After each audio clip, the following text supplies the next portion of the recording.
कहानी की शुरुआत में हमें एक कांटेदार जंगली चूहा जिसका नाम लाटे होता है और एक गिलहरी जिसका नाम जम होता है, इन दोनों को दिखाया जाता है। ये दोनों बहुत ही अच्छे दोस्त होते हैं। एक दिन खेलते खेलते इन दोनों से गांव वालों का स्टोरेज किया हुआ पानी गिर जाता है, जिससे ये दोनों बहुत परेशान हो जाते हैं क्योंकि इन दिनों इनके गाँव में बहुत ही सूखा पड़ा होता है। अब अगले दिन गांव वालों की पंचायत बैठती है जिसमें सबको पता चल जाता है कि इन दोनों की गलती की वजह से उनका बचाया हुआ पानी अब उनके पास नहीं है। तभी वहां एक बूढ़ा कौवा आता है। वो सबको बताता है कि सालों पहले यहाँ एक जादुई पत्थर था जिसकी वजह से इस गांव में पानी की बिल्कुल भी कमी नहीं रही, लेकिन एक लालची भालू उस पत्थर को यहाँ से चुरा कर ले गया, जिस वजह से यहाँ सूखा पड़ गया। अगर वो पत्थर वापस लाया जाए तो यहाँ इस कमी को पूरा किया जा सकता है। उस बूढ़े कौवे की बात सुनकर लाटे डिसाइड करता है कि वो उस पत्थर को उस लालची भालू से लेकर यहाँ आएगा ताकि यहाँ पानी की कमी को पूरा किया जा सके। इस काम में लाटे का कोई भी साथ नहीं देता और वो उस पत्थर को लाने के लिए अकेला ही निकल पड़ता है। तभी उसे रास्ते में एक नेवला मिलता है जो उसे भालू तक जाने का रास्ता बताता है। लाटे उसका शुक्रिया अदा करते हुए आगे की ओर निकल पड़ता है। अब अगले सीन में हमें दिखाते हैं कि लाटे की सबसे अच्छी दोस्त यानी कि जम भी उसका साथ देती है। अब वो दोनों ही आगे का रास्ता तय करते हैं।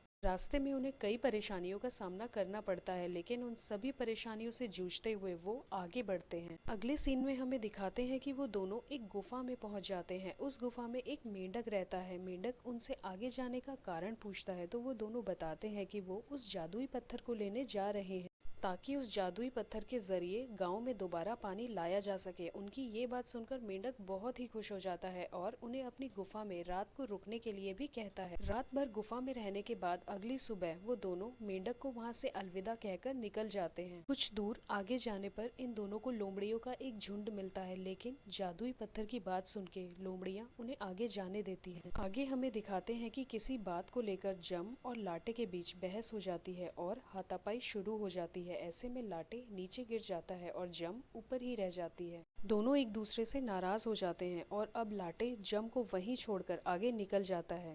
थोड़ी देर में जम देखती है कि वो भालू के एक झुंड के बीच में फंस गई है। ऐसे में अपनी जान बचाने के लिए वो एक भालू की पीठ पर बैठ जाती है। भालू को रियलाइज होता है कि जैसे उसकी पीठ पर कोई है, लेकिन बिना किसी से कुछ कहे वो चुपचाप आगे चलता जाता है। जम भालू को बताती है कि वो जादुई पत्थर लेने के लिए यहाँ पर आई है। ऐसे में भालू उसकी मदद करता है और उसे उस पत्थर तक लेकर जाता है जो उसके पिता ने चुराया था। फिल्म के अगले सीन में हमें दिखाते हैं कि लाटे भी जैसे तैसे उस जगह तक पहुंच ही जाता है जहाँ पर वो जादुई पत्थर होता है, लेकिन गलती से वो भालुओं के हाथ लग जाता है। वो भालू लाटे को मारने ही वाले होते हैं कि तभी जम आकर लाटे को बचा लेती है और अब वो दोनों दोबारा से अच्छे दोस्त बन जाते हैं। इसी बीच भालुओं की टोली आकर उन्हें दोबारा पकड़ लेती है और इस बार अपने सरदार भालू के पास लेकर जाती है। सरदार भालू उन दोनों से उनके यहाँ आने का कारण पूछता है तो वो दोनों सरदार भालू को बताते हैं कि वो उस जादुई पत्थर को यहाँ से लेने के लिए आए हैं ताकि गांव में जो सूखा पड़ा है उस परेशानी को दूर किया जा सके। सरदार भालू उन दोनों पर बहुत ही गुस्सा करता है क्योंकि वो नहीं चाहता था कि जादुई पत्थर इस जगह से कहीं और जाए, लेकिन जम और लाटे जादुई पत्थर को उस जगह से लेकर भाग जाते हैं। इसी बीच वहाँ का सारा पानी सूख जाता है, जिससे सरदार भालू को पता चल जाता है कि जादुई पत्थर को जम और लाटे अपने साथ लेकर चले गए हैं। ऐसे में वो अपने सारे पहरेदारों को उन दोनों को पकड़ने के लिए भेज देता है।